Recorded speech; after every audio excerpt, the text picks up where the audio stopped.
She said I would never be enough. I remember the way her voice cracked as if she felt bad for saying it, but her eyes were cold, certain, as if she had finally confirmed what she always believed, that I was nothing more than a temporary chapter in her story, a quiet pause before the real adventure began with someone better. Now, years later, I stand on a brightly lit stage. The crowd chants my name over and over, their voices rising like a wave that carries me higher than I ever dreamed of being. The lights are blinding, but my eyes scan the sea of faces anyway, as if something or someone is pulling me to look. And then I see her. She is not in the front row, not even close. She stands a little to the side, away from the flashes and noise.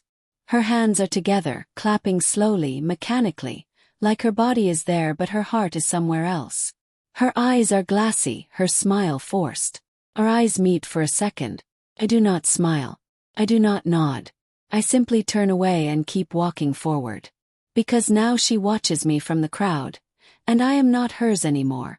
Started small. A glance at her phone that lasted too long. A sigh when I spoke about my day. A quiet, distracted smile that felt more like politeness than love. First I ignored it. I told myself she was just tired, that maybe work was stressing her out. I believed in us. I believed in what we had built, no matter how modest, no matter how simple. But over time, the distance between us became a silence too loud to ignore. She began comparing me to others, subtly at first. Did you see how well Rayhan is doing in his startup? Or Sanaa's boyfriend just bought her a new car. Can you believe that? I would laugh it off, pretending it did not sting, pretending I was not measuring my worth against men I had never met. But I felt it.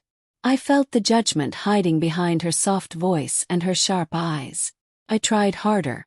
I stayed up late working extra shifts, saved money to take her to nice places, surprised her with little gifts. Nothing extravagant, just the best I could afford. A book she had once mentioned, a dress she had admired in a window. But each effort felt smaller against the growing mountain of expectations she carried. Expectations I could no longer reach. Then came the day everything cracked.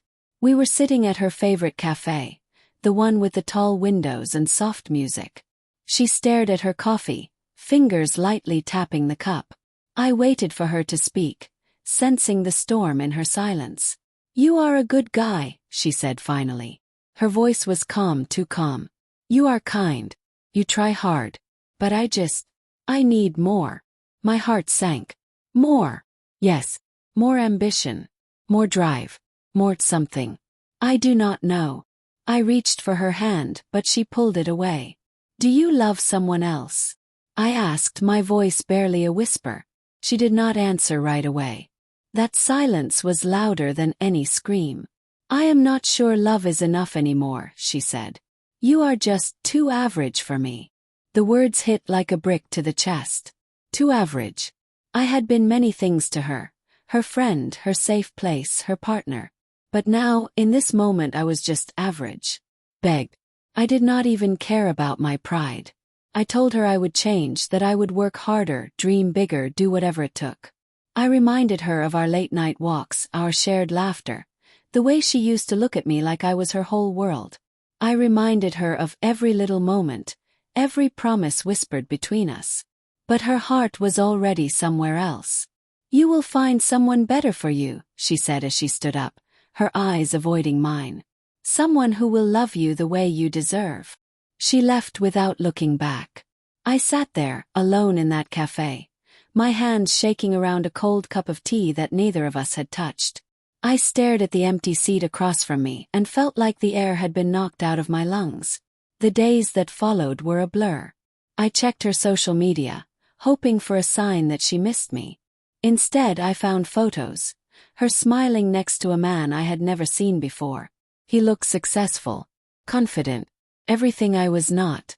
They were laughing together, standing close, her head resting on his shoulder. Pose she once reserved only for me. That image burned itself into my mind. I imagined her telling him the same things she once told me. I imagined her laughing at his jokes, holding his hand, planning a future that I used to be a part of. The thought tore me apart. People say time heals. But those first weeks felt like time had frozen. Every minute without her felt like a punch to the chest. Could not sleep. Could not eat. I could not think without falling into a spiral of memories and regrets. I replayed our conversations, looking for signs I had missed. Was it the way I dressed? Was I too soft-spoken? Was I not exciting enough? Every flaw I had suddenly seemed like the reason she left. I remembered the nights she used to call just to hear my voice before sleeping. The way she would hold my arm tightly when we walked through crowded streets. The way she smiled when I surprised her with her favorite ice cream. Those moments felt like a lie now. Like I had been living in a dream that only I believed in. And yet, despite the pain, I kept hoping she would come back. That one day my phone would light up with her name. That she would say she made a mistake. That she would realize love mattered more than status, more than wealth. But that call never came. Instead, I watched her move on while I stayed behind, carrying the pieces of a broken love story. She had chosen someone better. Or at least someone who looked better on paper. No. I was just the memory she left behind. But something inside me shifted in that silence.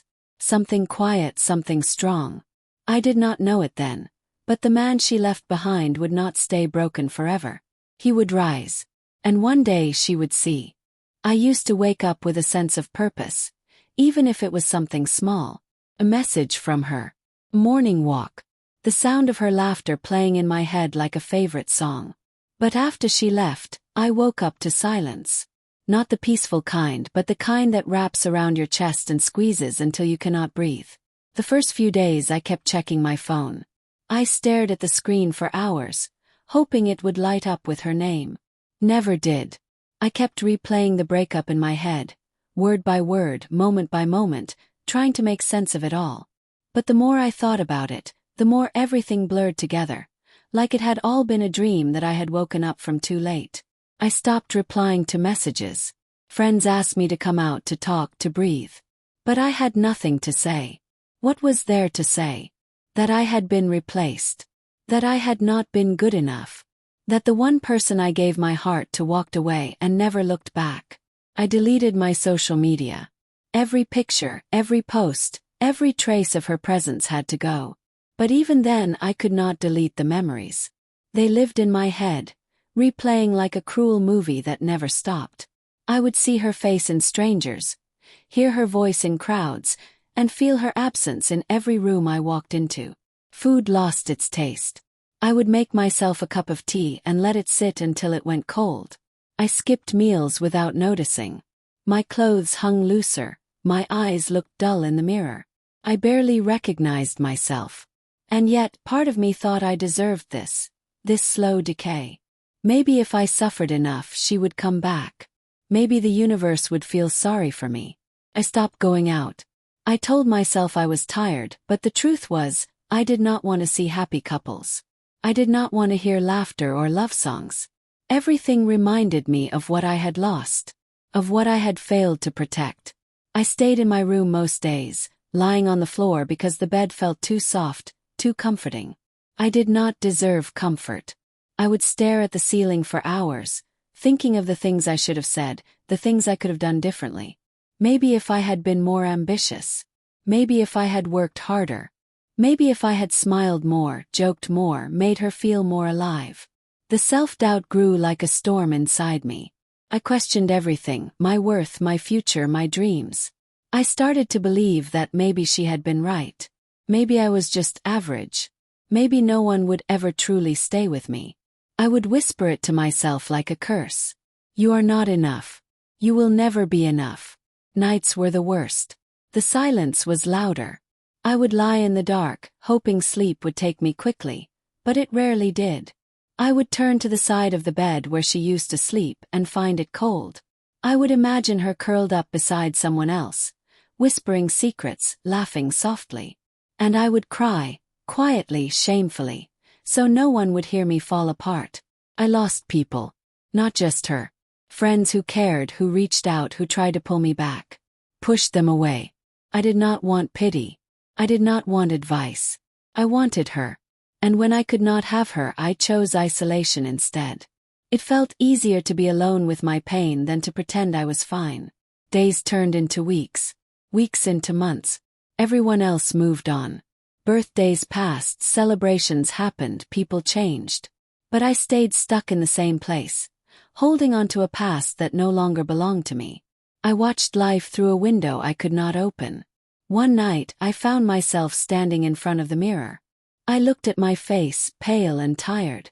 My eyes looked empty. I touched my chest and felt the thud of a heart that had not stopped beating, even when everything else had. I whispered to myself, "What happened to you?" It was not just heartbreak. It was loss of identity, loss of hope. I had given so much of myself to her that when she left, it felt like she had taken everything with her. But then something shifted. It was not loud. It was not dramatic. It was a whisper. A question that floated in the silence. "How long are you going to stay broken?" First I ignored it, but it kept coming back. I remembered how she had looked at me that last day. Not with anger, not even with sadness, but with indifference. Like I was already gone from her life. That thought hit me harder than anything else. She had moved on, and I was still here drowning. What would staying broken change? Would it bring her back? Would it make her regret leaving? Well, the only person I was hurting was myself. That night I did something different. I stood up. I brushed my teeth. Took a shower. I changed into clean clothes. Simple things, but they felt like tiny acts of rebellion against the darkness that had swallowed me. I opened the window and let the cold air hit my face. I looked out at the city, alive, busy, uncaring. And for the first time in a long time I felt something other than pain. I felt tired of being broken. Tired of being invisible. The journey ahead looked impossible. I was still lost. Still hurting. But that night I made a quiet promise to myself. I was not going to let this destroy me. She may have left me behind. But I was not going to leave myself. Not anymore. It began with something simple. Walk. Nothing fast or far. Just a few steps outside my apartment building. The sky was overcast, and the street was quiet. But it was different from the four walls that had become my prison. I had been trapped in my mind for so long that I had forgotten what fresh air tasted like. I walked slowly like someone relearning how to live. I felt the ground beneath my feet, the wind brushing against my face. It was not happiness, but it was something. And something was better than nothing. The next day I walked again. Little farther. Little faster. From there I made a list, not a long one. Just a few things I wanted to do that week. Clean my room. 3 meals. Call one friend. I checked off 2. That was enough. I started doing push-ups in my room. At first I could barely manage 10. My arms shook, my chest ached, but I kept going. Every night I added 1 more. Slowly, my body began to feel like mine again, not just something I existed in, but something I could shape. I picked up books I had long ignored. I read about people who had fallen and gotten back up. I read about failure, growth, discipline, and healing. Some nights I would highlight lines that made me pause. Sentences that felt like they were written just for me. They reminded me that pain was not the end.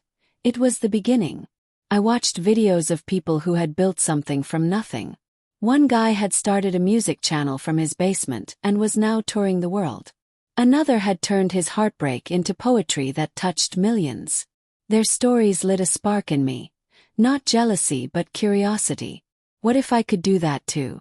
Not for fame. Not for revenge. But for myself. I dusted off my old guitar. It had been sitting in the corner for years. Strings loose and out of tune. I remembered how I used to play when I was younger. How music had once been a part of me before love had taken its place. My fingers stumbled across the strings, clumsy and unsure. But I kept playing. Every day, even if it was just for 10 minutes. My hands remembered before my heart did. One evening I found a small local event online. An open mic night. No pressure. No expectations. I signed up anonymously. I walked into the room with shaking hands and a heart that pounded like a drum. But when I stepped onto that tiny stage with nothing but my guitar and a shaky voice, something happened. Felt free. People clapped. Few nodded along. One woman came up afterward and said, "Your song made me cry." I smiled, not out of pride but relief. I had felt invisible for so long, and now someone had seen me. That night, I walked home under the stars with a quiet fire burning inside me. I started recording small videos at home. Not for anyone else, just for myself. I talked about healing, about falling apart, about putting the pieces back together. I shared my songs, my thoughts, my journey. I posted a few online, expecting nothing. But people listened. Some wrote messages. "I felt this. Thank you for saying what I could not. You helped me today." Each comment became a brick in the foundation I was rebuilding. I still had bad days. Some mornings, I would wake up with that familiar heaviness. I would see her face in my dreams or hear a song that reminded me of us. The pain had not vanished. It had just become quieter. But now I had something to fight it with. Purpose, growth, future. I met a mentor during one of those open mic nights. A man who had been in the music industry for years. He listened to my story and said, "You have a voice. But more than that, you have something real to say. Keep saying it." He did not just guide my music. He helped guide my mind. He taught me how to build discipline, not motivation. "Motivation fades," he said. "Discipline stays." I woke up earlier, better, worked out regularly, practiced my guitar, wrote every day, even when the words did not come easily. I learned to sit with silence, to breathe through discomfort, to trust the process even when results were not immediate. I started earning small money through music gigs and content. Enough to help me believe this could be more than a hobby. Enough to make me feel capable again. There were moments I stumbled. Days I felt like I was pretending.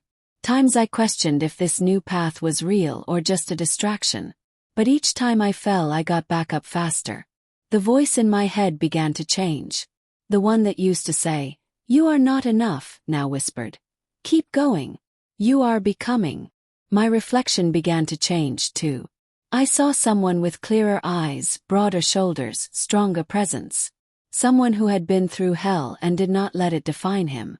I no longer chased validation. I no longer scrolled through her pictures late at night. I no longer wondered what she was doing or who she was with. Did not matter anymore. I was not rebuilding myself to prove her wrong. I was rebuilding because I finally saw the man I could become. Not for her. For me. It happened when I least expected it. One moment, I was just another guy with a guitar, posting my songs and stories to an empty room online. I did not expect anyone to care. I did not even expect to care much beyond the simple act of creating. But then, one video went viral. Just like that. I was sitting in my small apartment, scrolling through emails, when the notification popped up. I almost thought it was spam. "Your video has gone viral," it said. I rubbed my eyes and clicked the link. My song, one I had written about the pain of moving on, about finding myself again, had been shared thousands of times. People were commenting, sharing it, talking about it.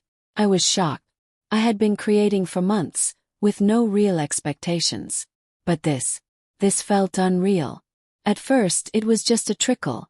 Comments from strangers, messages of support. But soon, the trickle turned into a flood. People began asking for more. They wanted to know about my story, my journey, my music. They wanted to hear my voice, not just my guitar. I began recording more videos, more songs, more stories. Each one felt like a step closer to the person I had been trying to become. But this time I was not doing it for her. I was doing it for me. For the person who had spent so many nights lost in self-doubt, who had hidden away from the world. Then came the phone call that changed everything. A music label had seen my video. They wanted to sign me. Not just a small deal, but a big one. They wanted to invest in me. They saw potential. They believed in me. I could not believe it at first. Me. A year ago I had been invisible.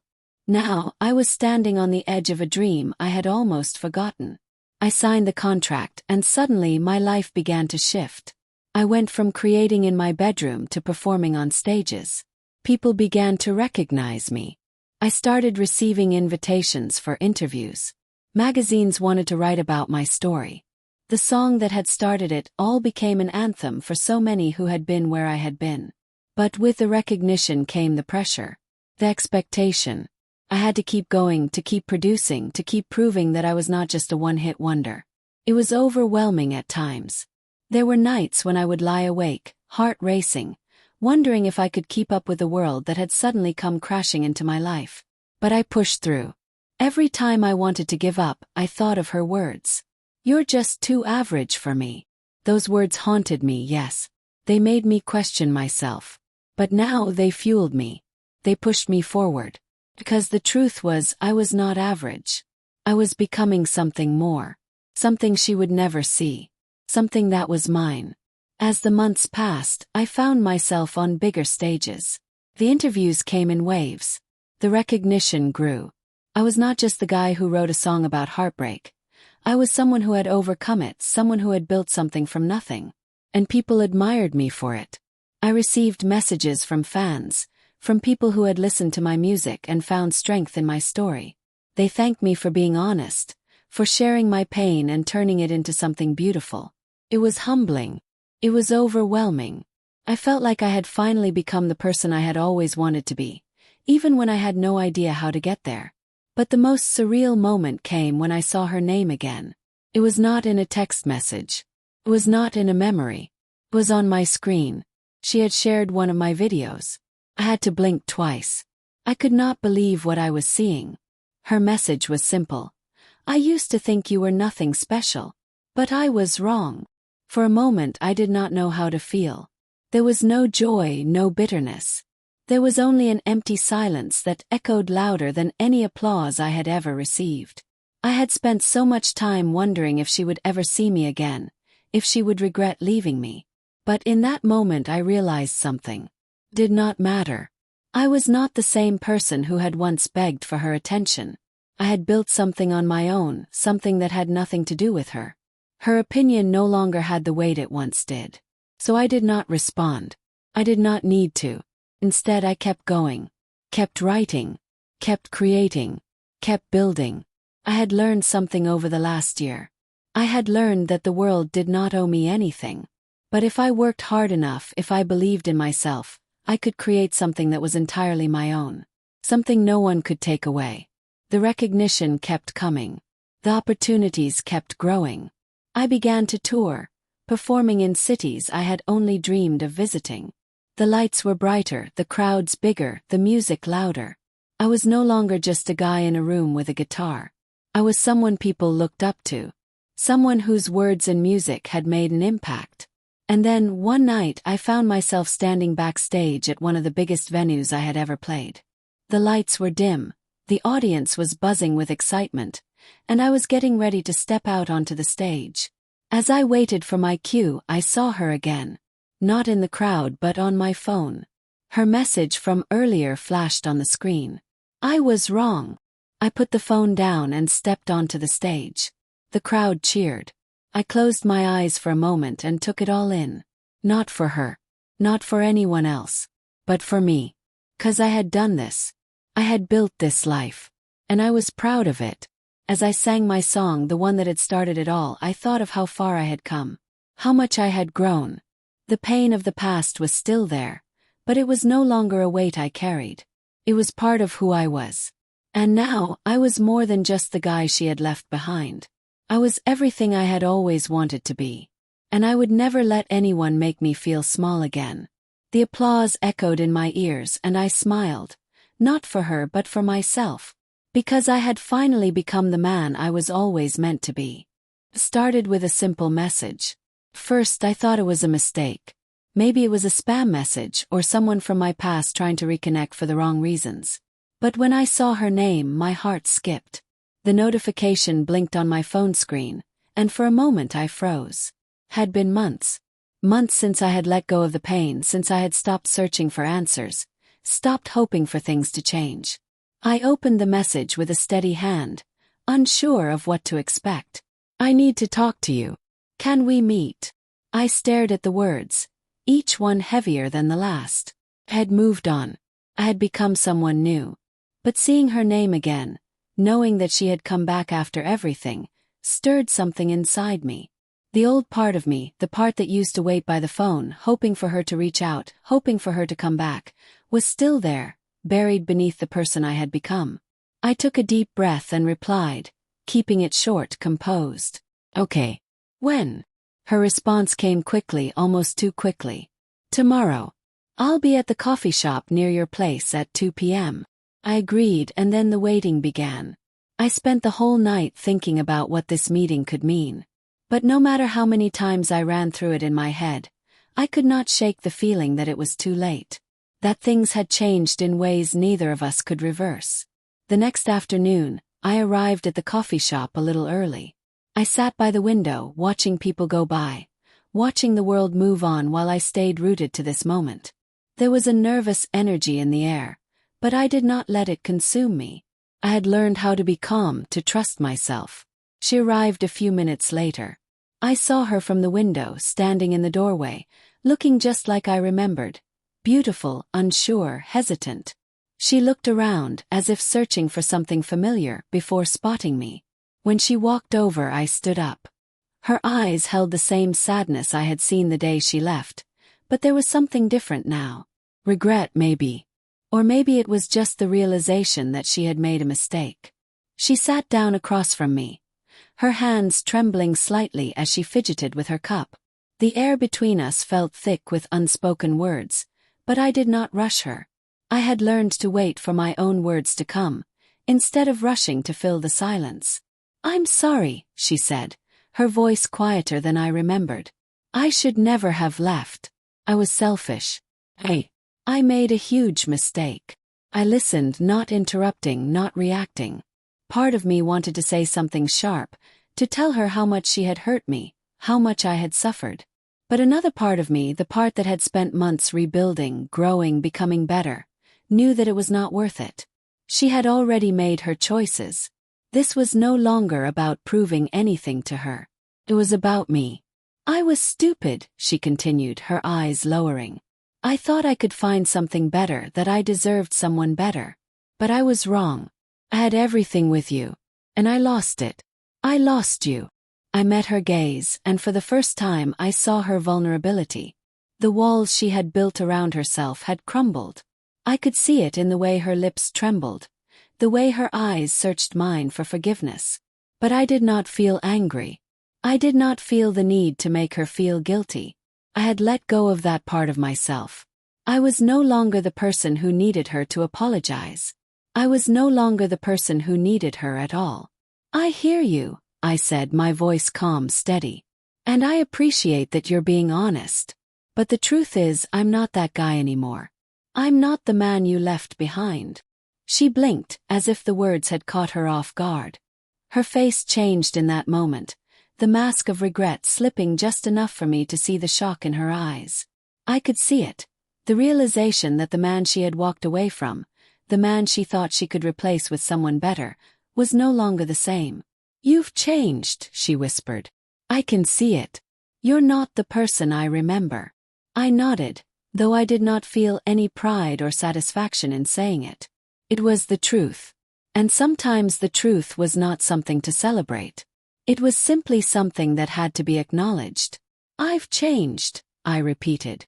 But not for you. Not because of you. Changed for me. I've built something from the ground up, something that doesn't rely on anyone else. I don't need validation from you or anyone else. I've learned to be content with who I am. Her eyes filled with tears then, the kind that you could not hide, the kind that betrayed all the emotions she had been holding back. She reached for my hand, but I pulled it away gently. It was not rejection. It was simply the realization that I could no longer be what she wanted me to be. I'm sorry, she said again, her voice breaking. I was wrong. I should never have left. I didn't see you for what you were. I didn't see you for who you could become. I took a deep breath, trying to keep my composure. And I'm sorry too, I said, my voice quiet but firm. I'm sorry you couldn't see it then. But I don't want your apology. Not anymore. I've forgiven you, but I've also moved on. Her tears were falling freely now, but I did not reach for them. There was nothing I could say to make it better. There was nothing I could do to change the past. I loved you, she whispered through the tears. I still do. I nodded slowly, my heart aching, but I did not let it show. I know. But love isn't enough. It wasn't enough to keep us together. And it's not enough to bring us back. She wiped her eyes with the back of her hand, and I saw the sorrow in her face. The realization that she had lost me forever, not because of anything I had done, but because she had let me go. Goodbye, I said softly, my voice steady, though my chest felt tight. She did not say anything more. She simply stood, her shoulders slumped in defeat, and walked out of the coffee shop. I watched her leave, not with bitterness, but with a quiet understanding. She had been a part of my journey, but she was not the destination. I had reached a place where I no longer needed her to complete me. I had completed myself. I sat there for a long while after she left, sipping my coffee slowly. I wasn't angry. I wasn't sad. I was just free. Free from the past. Free from the person I had once been. Had let go. And now I was finally living for myself. The night of the awards show felt like a blur, a whirlwind of lights, cameras, and applause. I was standing backstage, waiting for my turn, my heart racing with a mix of excitement and calm. This was the moment I had worked for. This was the moment I had dreamed about when everything seemed impossible. But now, as the crowd roared in anticipation, I wasn't thinking about what anyone expected from me. I wasn't thinking about impressing anyone. I was thinking about myself, about how far I had come. The doors opened, and I walked out onto the stage, the spotlight instantly flooding my face. I could feel the heat of the lights, the weight of the moment, but it did not overwhelm me. Felt natural. I had trained for this, I had prepared for it. I had faced my fears, my doubts, and now here I was. The audience was a sea of faces, all eager to witness the next big thing, to hear what I had to say, to see what I had to offer. The applause was deafening as I stepped up to the microphone, but it wasn't the applause that mattered. It was the words I was about to speak, the story I was about to share. As I looked out into the crowd, my gaze naturally shifted, and there, in the middle of it all, was her. She sat silently, her face a mixture of awe and something else I couldn't quite place. It was like the world had paused for just a moment. There was no one else in the room. Just her. Me. I didn't look away. I didn't have to. Our eyes met, and in that moment everything became clear. There were no words to say, no explanation needed. I had come so far, and she had watched me from the sidelines. But this time she wasn't in my world. She wasn't the reason I was here. I was here for myself. I had built this life on my own, without her, without anyone. She looked at me with a kind of sadness in her eyes, the same sadness I had seen the first time she walked away. I could see the regret now, the realization that she had let go of something real. But that was not my problem anymore. The man she had left was gone, replaced by someone stronger, more confident, someone who had learned to thrive without her. I stepped forward and began to speak. The words came easily now, flowing from me without hesitation. I spoke of my journey, of the pain and the growth. I spoke of the strength I had found in myself, not because of her, but in spite of her. I didn't need her approval. I didn't need anyone's approval. This was my story, my moment, and I was going to own it. As I spoke, I felt a shift. The audience was hanging on every word. But I knew, deep down, that there was only one person who truly mattered in that moment. And it was not her. It was me. When I finished, the applause was deafening. But it didn't feel like the applause of a man who had something to prove. It felt like the applause of a man who had nothing left to lose. I had already won. And then, as the noise died down, I turned and looked back at her one last time. She was still sitting there, silent, her eyes fixed on me. She didn't speak. She didn't move. She was just there. A part of the past I had long since let go of. I smiled, but it wasn't out of arrogance. It wasn't out of triumph. It was a smile born from peace. Peace with the person I had become, peace with the choices I had made, peace with the fact that I no longer needed her or anyone to define me. As I turned and walked off the stage, the weight of the moment settled in. I had finally come full circle. She had left me for someone she thought was better. But now she watched me from the crowd, and I didn't even need to look back. 'Cause I was better. And that was all that mattered.